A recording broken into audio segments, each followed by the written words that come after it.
नाज़रीन अस्सलाम वालेकुम। नाज़रीन डॉक्टर दानिश प्रोग्राम जवाब चाहिए के साथ हाजिर है।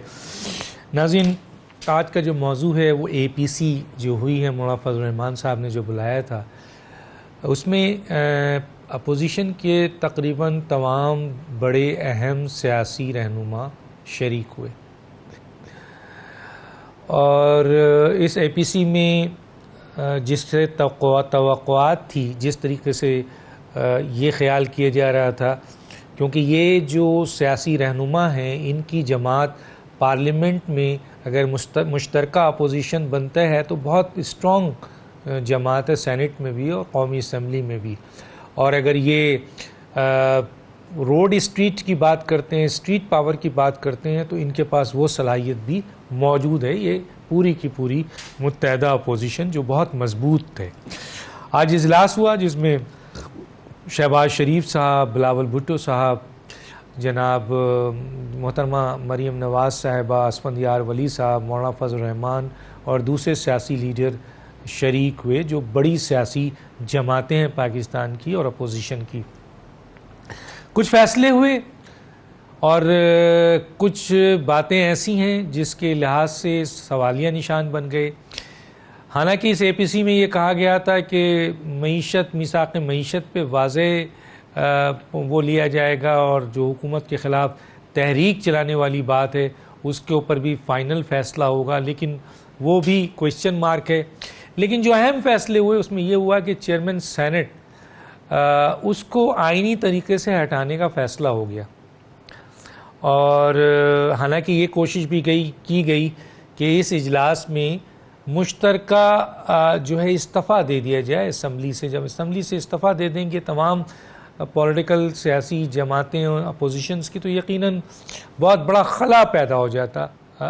लेकिन इसमें हुकूमत के ख़िलाफ़ भरपूर इक़दाम करने और इस किस्म की पार्लियामेंट के अंदर इस्तीफ़ा देने में ख़ास तौर पे बिलावल भुट्टो पाकिस्तान पीपल्स पार्टी के और शहबाज शरीफ, मैं शहबाज शरीफ का नाम लूँगा, मरीम नवाज़ का नाम नहीं लूँगा, शहबाज शरीफ साहब मुकम्मल तौर पर तैयार नज़र नहीं आए।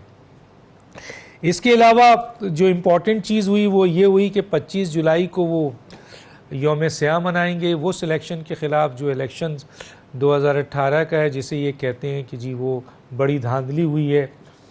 और बजट के सिलसिले में वाज़ेह तौर पे कह दिया गया है कि बजट नामंजूर किया जाएगा, ये अवाम दुश्मन बजट है।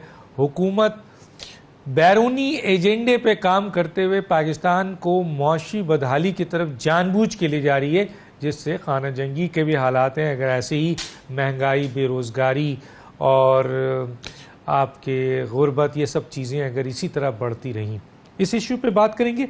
मेरे साथ अहम गेस्ट हैं, आइए उनका तारुफ करा। साथ है जनाब ज़िया शाहिद, सीनियर सहाफ़ी, editor in chief Khabrein group, आपका बहुत शुक्रिया सर, आपने ज्वाइन किया।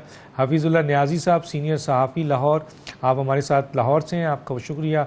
उस्मान डार साहब, मामिन खुसूसी बराए वज़ीर आज़म यूथ प्रोग्राम, और हमारे साथ औरिया मकबूल साहब भी होंगे, सीनियर सहाफ़ी। सबसे पहले ज़िया शाहिद साहब, क्या बड़ी बात सुनने में आ रही थी कि जी APC होगी, APC तहरीक में फ़ैसला होगा, मिसाक़ मईशत पे फ़ैसला होगा, हुकूमत के को ख़त्म करने के लिए फ़ाइनल कोशिश की जाएगी, क्योंकि पार्लियामेंट के अंदर अपोजिशन बहुत मजबूत है। अगर मुश्तरका हो जाए, नंबर ऑफ़ गेम्स का मामला है, और तहरीक के ज़रिए जो कि ज़ाहिर है इनके पास स्ट्रीट पावर्स भी है, तो हुकूमत के लिए टफ़ टाइम होगा। लेकिन हमने देखा कि ख़ास तौर पे दो शख्सियत बिलावल भुट्टो और शहबाज शरीफ जो हैं वो बहुत रिलेक्टेंट नज़र आए, एक्सट्रीम पे जाते हुए नज़र नहीं आए। हालांकि कुछ अहम फैसले भी APC में हुए। आप APC को कैसे देखते हैं, कितनी ये सूदमंद और अहम साबित होगी आइंदा चल के?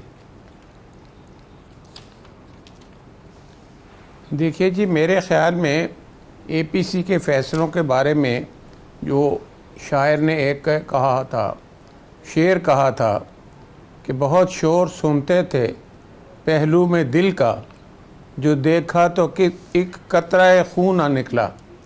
मामला जो ये था, इतनी देर से तैयारी हो रही थी, सारी चीज़ राइप हो चुकी थी, सब पार्टियां अपनी अपनी जगह पर तैयार थीं। वो कौन सी ऐसी बात थी जो नहीं कही जा चुकी थी, या जो नहीं डिस्कस हो चुकी थी, लेकिन सवाए चेयरमैन सेनेट के ज़िबा करने के और वो कोई ख़ास इसमें बात नज़र नहीं आई।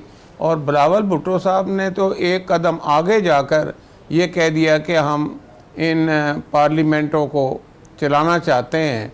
गोया वो जो इस्तीफ़ा देना या बिल्कुल बाइकआउट करने वाली रूल आउट कर दी उन्होंने बात। तीसरी बात यह है कि जितने भी लोग थे जो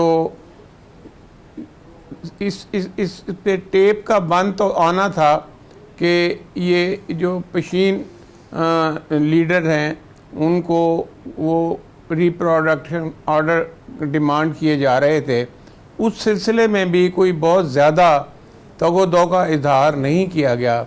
और मैं ये समझता हूँ कि जितनी क्रक्स ऑफ द मैटर इस एपीसी के बारे में मुतवक्को था वो नहीं हुआ, वो मामला ठंडा सा रहा।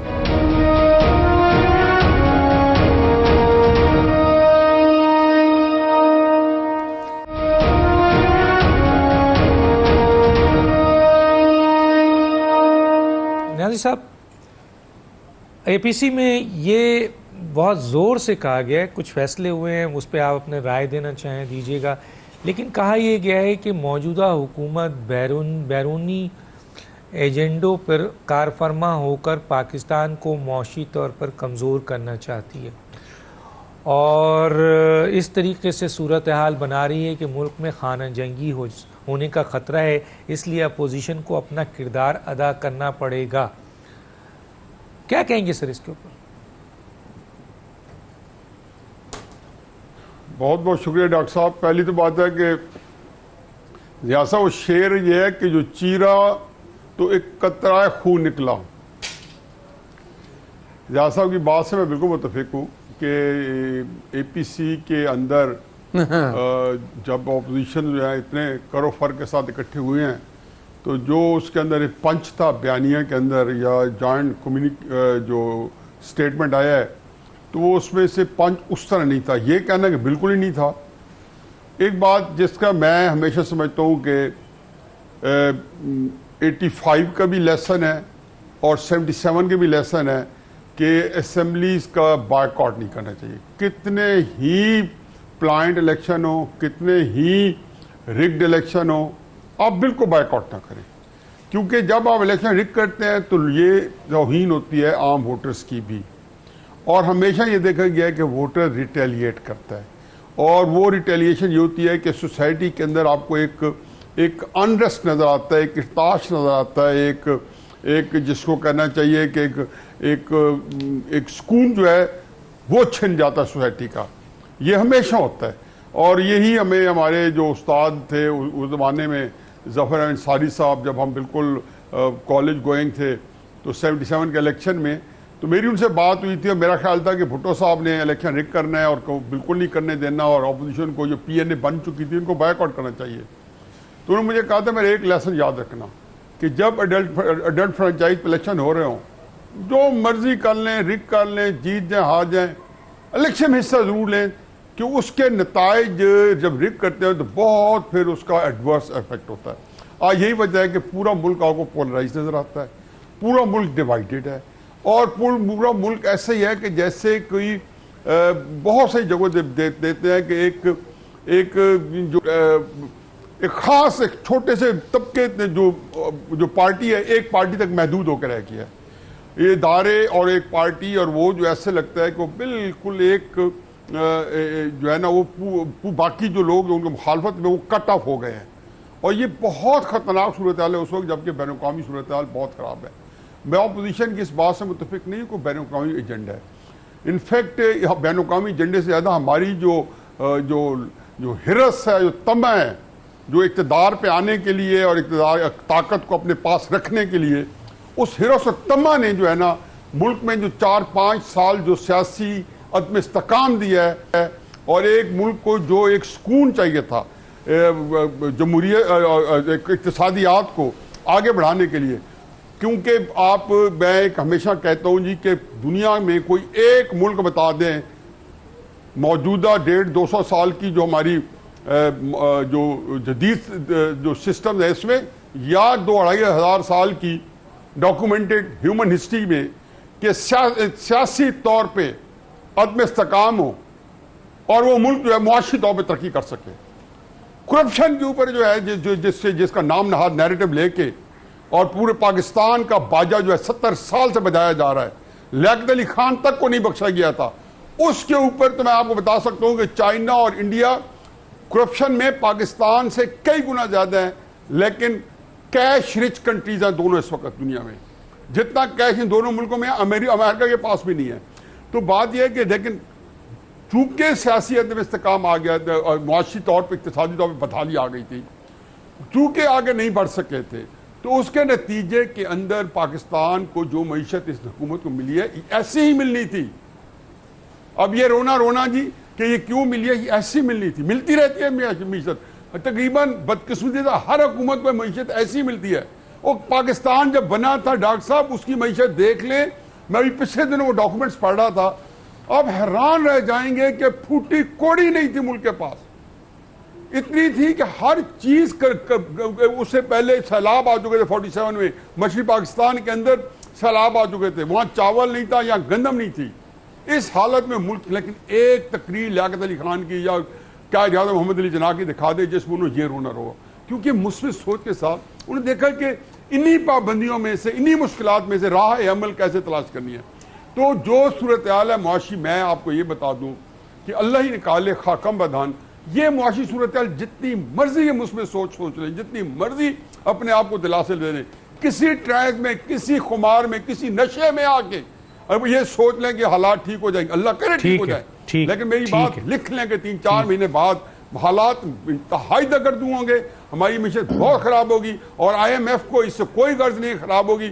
उन्होंने आपको टारगेट दिया हुआ है कि 30 जून तक जो कुछ करना आप कर लें, उसके बाद एक निज़ाम जो चल रहा है वो निज़ाम उनका निज़ाम होगा, और उसके अंदर जो हुकूमत के पास पहले भी बहुत सारी चीज़ों की लिमिटेशन थी, सिक्योरिटीज इशू में दायरा। सर APC पे नहीं बोला आपने, APC पे कोई कमेंट नहीं दिया, लेकिन अब तो मईशत के अंदर भी हमारी हुकूमत जो है ना,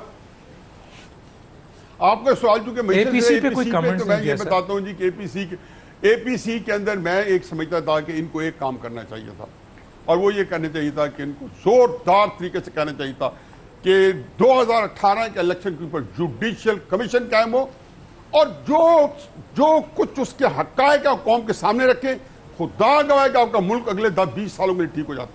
उसके जिसको कहना चाहिए कि मलफूफ अंदाज में तो कुछ बता दिया कि जी इलेक्शन में ये हुआ फलां हुआ, उसके ऊपर जुडिशियल कमीशन बने, JIT नहीं। तो आप समझते हैं कि सर APC नाकाम हो गई? सर मैं कहता हूं कि APC नाकाम चारों तबक रोशन हो जाने हैं।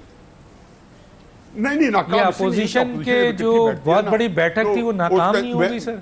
बहुत बड़ा, क्योंकि इस हद तक भी आने में, इस हद तक देखिए इस वक्त मेरा अपना ख्याल ये है।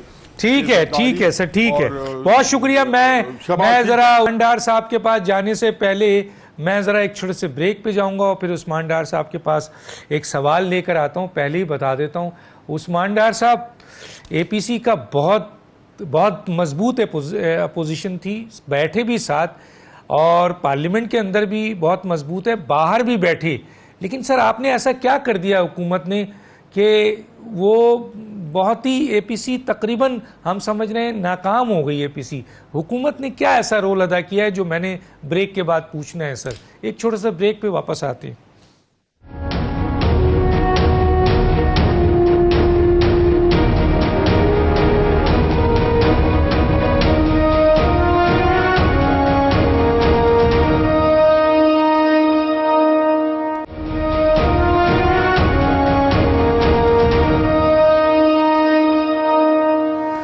Welcome back.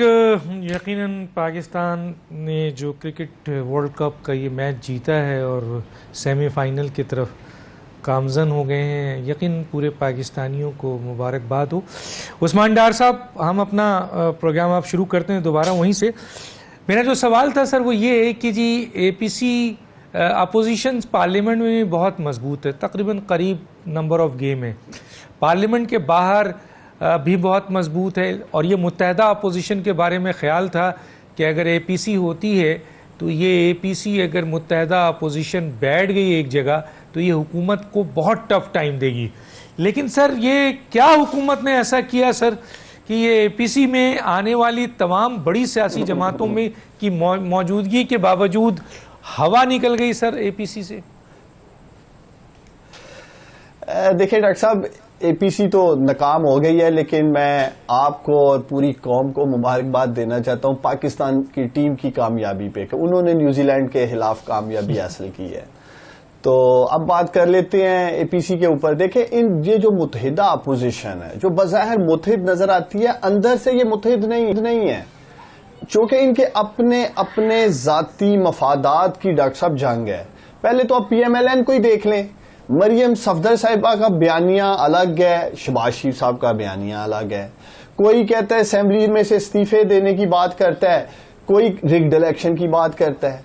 आज तो ये तक कह दिया गया, वो लोग ये बात कर रहे हैं डॉक्टर साहब जो वोट को इज्जत दो का नारा लगाते थे, और आज वो कहते हैं कि हमारी लड़ाई जो है वो वजीर आजम इमरान खान के साथ नहीं है, हमारी लड़ाई उनके साथ है जो इनको लाने वाले हैं।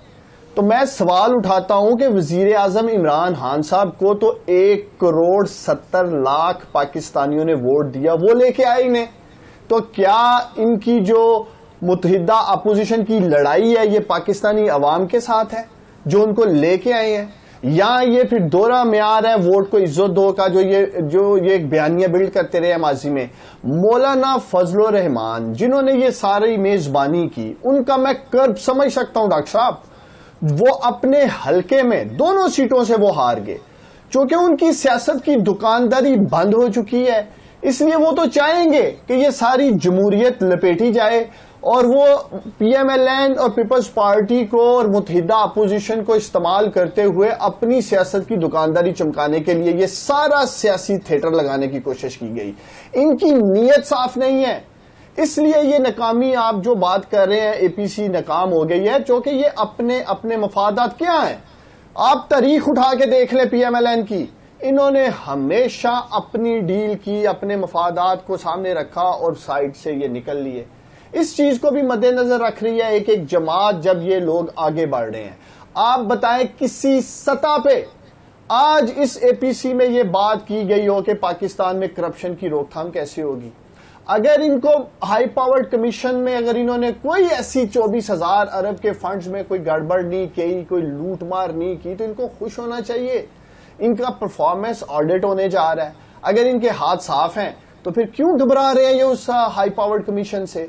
तो बुनियादी तौर पे मैं कौम के सामने सिर्फ एक सवाल रखता हूं आज, क्यों आज 10-11 माह के बाद इस मुत्तहिदा अपोजिशन को ये सारा इलेक्शन रिग्ड लग रहा है? क्या मैं पीपल्स पार्टी से पूछता हूं, सिंध में भी रिगिंग हुई है? क्या सिंध गवर्नमेंट भी इस रिग्ड इलेक्शन में बनी है? क्या मुराद अली शाह जो सीएम सिंध है वो भी सिलेक्टेड है? क्या वो इलेक्ट होके नहीं आए हैं? क्या इन तमाम सवालात का जवाब ये दे सकते हैं? जिस जिस जगह से डॉक्टर साहब ये इलेक्शन जीतते हैं वहां कहते हैं जी इलेक्शन फेयर हुआ है, और जहां ये हार जाते हैं कहते हैं सिलेक्टेड है। मैं चंद 100 वोटों से हारा हूं ख्वाजा आसिफ के सामने, चंद 100 वोटों से। अगर ये सिलेक्टेड इलेक्शन होता तो आज उस्मान डार भी पार्लियामेंट में बैठा होता। चंद 100 वोटों से मैं इलेक्शन ही हार जाता डॉक्टर साहब। ये सिर्फ एक बयानिया, एक नैरेटिव बिल्ड करने की कोशिश कर रहे हैं। मैं हफीज साहब को भी सुन रहा था, वो बात कर रहे थे जी इकोनॉमी की, मुईशत की बात कर रहे थे।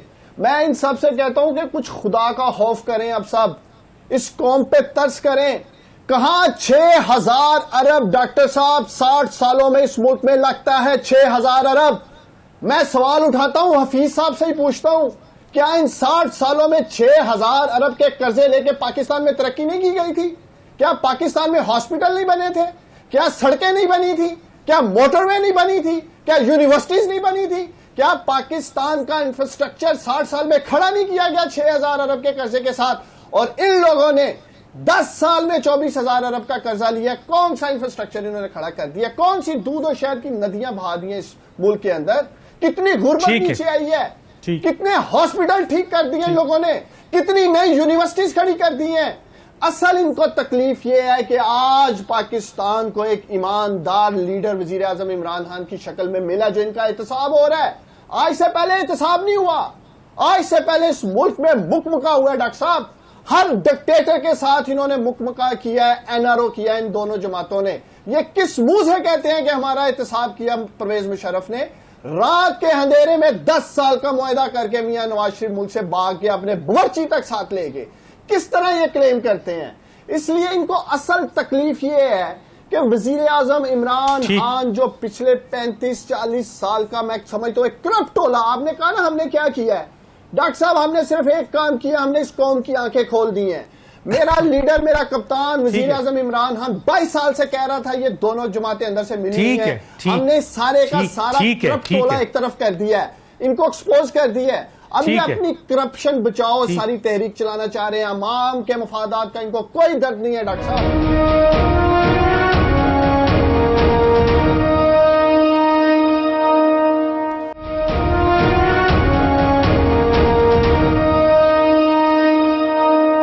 मैं औरिया मकबूल साहब की तरफ आता हूँ। औरिया मकबूल साहब, ये एपीसी है जिसमें पाकिस्तान की बड़ी अपोजिशन सियासी जमातें बैठी थी। असफंदियार वली थे, मरियम नवाज साहिबा थी, शहबाज शरीफ थे, बिलावल भुट्टो थे, आपके मौलाना फजल रहमान थे। बहुत तगड़ी अपोजिशन बैठी, लेकिन सर इनके फैसले बहुत कमज़ोर एपीसी से निकले। और ख़ास तौर पे मुझे सर बिलावल भुट्टो और शहबाज शरीफ जो हैं वो हुकूमत को टफ टाइम देते हुए नजर नहीं आ रहे हैं, कुछ पीछे हट रहे हैं। कोई खास बात है सर? देखिए, पाकिस्तान की एपीसी की और पाकिस्तान की अगर आप ऑपोजिशन की पूरी तारीख उठा लें तो आप हैरान होंगे कि पाकिस्तान की अपोजिशन की तारीख जो है वो एक तो यह है कि मार्शल लॉ के खिलाफ इस किस्म की बत्ती होते हैं, महाज बना करते हैं, या फिर इलेक्शंस के दौरान बना करते हैं। यानी जो पहला महाज बना था वो बना था उस वक्त जब अयूब खान के एब्डो से सियासतदान बाहर आए थे और 1962 का आईन आया था, तो उस वक्त उन्होंने महाज बनाया था और उसकी कारकर्दगी कोई नहीं थी, सिर्फ एक फातिमा जिन्ना का इलेक्शन उन्होंने लड़ा था और उस इलेक्शन में हारने के बाद फिर उसके बाद आराम से सुकून की नींद सो गए थे। लेकिन 1969 के करीब उस महाज के अंदर गर्मी आई थी, एक लीडरशिप की वजह से होते जुल्फिकार अली भुट्टो, और उसने कोई और ना कोई लौटी कपड़ा मकान का नारा नहीं था उस वक्त नारा यह था कि अयूब खान ने ताशकंद के अंदर जाके हमारा जो है वो पाकिस्तान का सौदा कर लिया है और 1000 साल तक हम जंग करेंगे। ठीक, कोई उस वक्त सारी जिंदगी करता रहा अबीब जालत, हर चीज पे छाया सन्नाटा, 20 रुपए मन आटा, लेकिन बात जो है भुट्टो की वहां पर मकबूल हो गई। और जो गोलमेज कॉन्फ्रेंस हुई थी, नवाब नसरुल्लाह साहब उसके अंदर होते थे, उसके अंदर शेख मुजीब को भी वहां से रिहा करके अगरतला साहब खत्म करके उसको लाया गया था, लेकिन भुट्टो उस कॉन्फ्रेंस में नहीं आया था और Bhutto became the leader of the opposition. उसके बाद आगे अगर आप आ जाए तो 77 में भी पूरा अरसा भुट्टो के दौर के अंदर ये अपोजिशन इकट्ठी रही, लेकिन इलेक्शन का इत्तेहाद बना, कोई इकोनॉमिक सूरत हाल उसके अंदर पेश न हुई। पहले दिन 3 मार्च को जो कौमी असम्बली के इलेक्शन फिक्स हुए, भुट्टो खिलाफ मुकाबला जीता, तो अगले दिन सूबाई असम्बली के जब इलेक्शन हुए तो सारे खाली पड़े हुए थे। उसके बाद एमआरडी का भी कोई नतीजा जो है वो नहीं निकला, लेकिन नतीजे कब निकलने शुरू हुए? एक नादी हुसैन अहमद का मार्च था, 58-2B की तलवार चली, फिर किसी और का मार्च था वो चली। दुनिया पूरी की तमाम जमहूरियतों के अंदर एस्टैब्लिशमेंट और जमहूरियत मिल के चला करती है। जिस वक्त उनको पता चलता है ना कि ये बंदा अब हमारे साथ नहीं चल पा रहा, तो कैनेडी की तरह उसको टेक्सास में गोली मरवा देते हैं। वो हालत उसकी ये होती है कि वो बंदे को पकड़ के, इब्राहिम लिंकन से पॉपुलर कौन आदमी था जिसने नॉर्थ साउथ का वो सारे का सारा मामला हल किया था गुलामी का, लेकिन उड़ा देते हैं। उसकी एक वजह यह है कि डेमोक्रेसी बुनियादी तौर पर पार्टी फंडिंग से चलती है। $6.2 बिलियन ओबामा को मिलते हैं, तब जाके वो सोचता है इलेक्शन के अंदर आने का, और जब वो $6.2 बिलियन को जो बंदा देता है वो will of the people speak in the parliament नहीं होती। वो बंदा पीछे से बोल रहा था कि जाओ इराक में जाके लड़ो, जाओ अफगानिस्तान में जाके लड़ो, जाओ हमारे ऑयल का तहफ़्फ़ुज़ करो। इस वक्त भी ये जो पार्टियां इकट्ठी हुई हैं ये अपने मफादात का मामला है, यहाँ इकट्ठी हो गई हैं। मौलाना फजल रहमान साहब जो हैं वो अपनी एक सर्वाइवल की जंग लड़ रहे हैं, उस जंग के अंदर उनको निकलना कुछ नहीं, उनसे सच्ची बात नजर आती है। और दूसरी बात ये होती है कि जब आप पार्लियामेंट में अपना गुबार निकाल लेते हैं, अपनी बातों का गुबार निकाल लेते हैं, तो फिर पब्लिकली आपके पास रह कुछ नहीं जाता। और तीसरी आखिरी बात आपको करूं कि जो अपने आप प्रोग्राम करते हैं ना, इन प्रोग्रामों ने सियासतदान का वो तस्वर जो है वो बहुत मजरू करके रख दिया है। लोग मीलों का सफर करके मस्जिद राजे में जलसा सुनने आते थे और वो कहते थे जी क्या बात है, उसके साथ बुखारी की तकरीर क्या हुई है, भुट्टो क्या बोला और वली खान क्या बोला और शोरिश कश्मीरी क्या बोला। अब वो रोज लड़ते हुए देखते हैं, अब वो रोज गिरबान देखते हैं। अब लोगों को अंदाजा हो गया कि ये सूरत हाल ठीक है, बाहर निकल जाए तरीके नहीं चलती होती। ठीक है जिया शाहिद साहब, मेरा सवाल है कि 2 बड़े फैसले हुए हैं, आप समझते हैं कि इन फैसलों तक जाएंगे? एक फैसला चेयरमैन सेनेट को हटाने का और दूसरा फैसला बजट किसी भी सूरत में नामंजूर करने का। किस हद तक अपोजिशन वहाँ इत्तेहाद का मुजाहरा करेगी सर?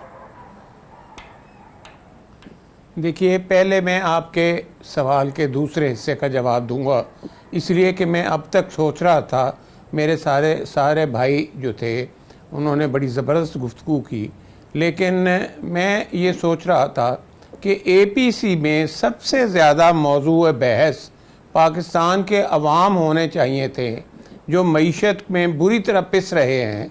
डॉलर महंगा होता जा रहा है, गैस की कीमतें आज आसमान से तक चली गई हैं, लेकिन आप यकीन जानिए कि APC में किसी ने इस मुल्क के अवाम के मसाइल को एक्सप्लॉइट करते हुए उनको साथ लेने की कोशिश ही नहीं की। ये तो मुझे कोई इस मुल्क की अपोजिशन लगती ही नहीं है, ये तो कोई हॉलैंड की है या नीदरलैंड की है या न्यूजीलैंड की है, क्योंकि इनका तो कोई ताल्लुक पाकिस्तान से नहीं है।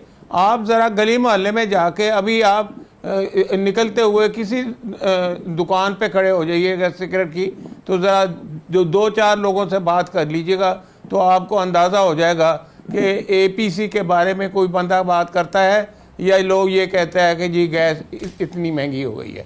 तो मैं ये समझता हूँ कि ये अपोजिशन का हाथ जो है बिल्कुल नब्ज़ पर नहीं है अवाम के, कि अवाम क्या चाहते हैं। और दूसरी बात ये है कि जहाँ तक इस चीज़ का ताल्लुक़ है कि वो जो नॉन एंटिटी वे पहले भी थे, पॉलिटिकली नए आदमी थे, वो आ गए अपना सेनेट के चेयरमैन पे। अगर वो चले जाएंगे तो क्या फ़र्क पड़ जाएगा, अगर वो रह जाएंगे तो क्या फ़र्क पड़ जाएगा। मैं ये समझता हूँ ये सारे इश्यूज़ ही नॉन इश्यूज़ हैं। इश्यूज़ इस मुल्क का सिर्फ एक है और वो ये है कि किस तरह से ये बढ़ती हुई महंगाई को और ऊपर जाते हुए डॉलर को और गैस की कीमतों को और आवाम को सुख का सांस दिलाने के लिए कोशिश करनी है। ठीक है, मैं ज़रा न्याजी साहब की तरफ आता हूँ। न्याजी साहब, लोगों का ख्याल है कि लगता है अपोजिशन में दरार पड़ गई है, अपोजिशन अपने मफादात का काम कर रही है, शायद पीपल्स पार्टी जो है PTI के साथ अंडरग्राउंड कोई इत्तेहाद कर लिया है। मुस्लिम लीग नून में बयानिया तो नवाज शरीफ का चलता है, लेकिन इख्तलाफात नज़र आ रहे हैं शहबाज शरीफ और मरीम नवाज़ के एक्ट में, क्या कहेंगे? पहले तो डॉक्टर साहब, जो हमारे मेरे जो दोस्त बैठे ना शमसुल उलमा और ये मकबूल जान साहब, तो इन पे कोई बुढ़ापा को ज़्यादा ही गालिब आता जा रहा है। और मैंने देखा है कि ये माशाअल्लाह एक आलम दीन आलम दुनिया जो है उनके अंदर मैंने देखा है कि अब बिल्कुल ही गलत मलत और बातें जो है ना ऊपर नीचे कर जाते हैं। तो कई एबडोस पता नहीं कब हुए, एबडोस के हटा था 68 में, अयूब खान के खिलाफ मुहाज मूवमेंट चल पड़ी थी 62 में जब उसने यूनिवर्सिटी ऑर्डिनेंस बनाया था। फिर फातिमा जना के इलेक्शन में एक मुहाज बना था, उसमें कोई एक एबडो लीडर नहीं था, 1300 बंदों को एबडो किया हुआ था अयूब खान ने। और फिर भुट्टो की मूवमेंट चली थी तो वो किसी इत्तेहाद का हिस्सा नहीं था, अकेला था। इस पर इशू ये नहीं है, इशू ये है कि पाकिस्तान जो है ना, इसके अंदर आप इसी प्रोग्राम में देख लें कि एक चीज़ मुस्तहकम है, वो झूठ मुबालगा राई। पता नहीं क्या इससे फर्क पड़ता है। अब क्या मतलब मुझे अगर मैं झूठ बोलूंगा और मैं यहां से उठ के चले जाऊंगा तो क्या मैं अपने आप को तो मुतमईन कर लूंगा? क्या लोग मुतमईन होंगे? देखिए जी, अपोजिशन ने कुछ तो कर दिया है ना कि आज मुल्क के अंदर चीखें निकल रही हैं, शोर होगा है, पुकार है, मुझे उसे कर रही है। इस हुकूमत को कब अपोजिशन ने कराया है? ये 10 महीने से अपने बोझ की नीचे गिरी हुई है। ये इतने इतने मक्कार हैं कि 30,000 के कर्जे को जो जुड़बड़ा चढ़ा के, और जैसे कहते हैं स्टेट बैंक की रिपोर्ट में ये जब छोड़ के गए थे तो 24,900, खुद इनकी अपनी रिपोर्ट आई है चंद हफ्ते पहले, 24,900 अरब रुपए का कर्जा था, और उसकी भी बाइफिकेशन करे। मंगला डैम डॉक्टर साहब $250 मिलियन का बना था, आज बादशाह डैम $17 बिलियन का उसकी फिजिबिलिटी बनी हुई है। जो पावर प्लांट हमने 66 में अयूब खान वक्त में सौदा किया था, जो भुट्टो वक्त में कैंसिल हो गया था फ्रांस से, वो $140 मिलियन में थे। आज पावर प्लांट जो है वो तकरीबन 4.5-5 बिलियन में आते हैं। ये इमरान खान, ये दोनों जमातें मिली हुई हैं। मैंने इन गुनाहगार आंखों से इमरान खान को बेनजीर के साथ बैठे देखा है, इन्हीं गुनाहगार आंखों से मैंने नवाज शरीफ के साथ बैठे देखा है, मैंने नवाज शरीफ को बेनजीर के साथ बैठे देखा है। ये जनवरी में क्या कर रहा था तहरो काजी के कंटेनर पे जरदारी के साथ, वो सेनेट में क्या कर रहे थे।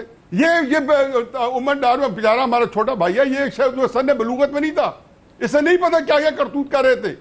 मक्कर हम कर रहे हैं, रियासत मदीना का ढोंग हमें रचाए हुए है, इल्जाम तराशी, दशनाम तराजी, इल्जाम तराशी चल रही है। क्यों?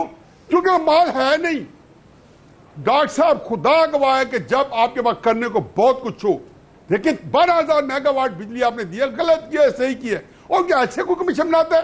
दयानतदारी का सबूत है, और कहेंगे मुशर्रफ के वक्त से लेके मेरे वक्त तक लाए कमीशन बनाए, और कमीशन ये नहीं होता कि आप उसी जगह जाएं जहां से अमीर बीमार हुए, जिसके सबब उसी अतार के लौटे से दवा लेते हो।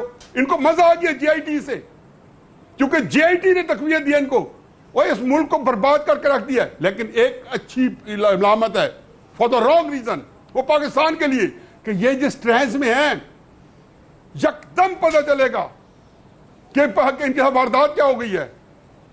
1971 की सूरत हाल है, मुल्क इस वक्त सियासी तौर पे मुंतशिर है। मैं कहता हूं तकलीफ दे हालत में पहुंचा दिया पाकिस्तान को। 10 महीनों ना लाए, कुछ पता नहीं क्या इन्होंने पहुंचाया है, जिन लोगों ने और ये मोहम्मद साहब बिल्कुल वक्त नहीं है, मेरा ख्याल है इन्होंने पहुंचाया। ये कोई अपने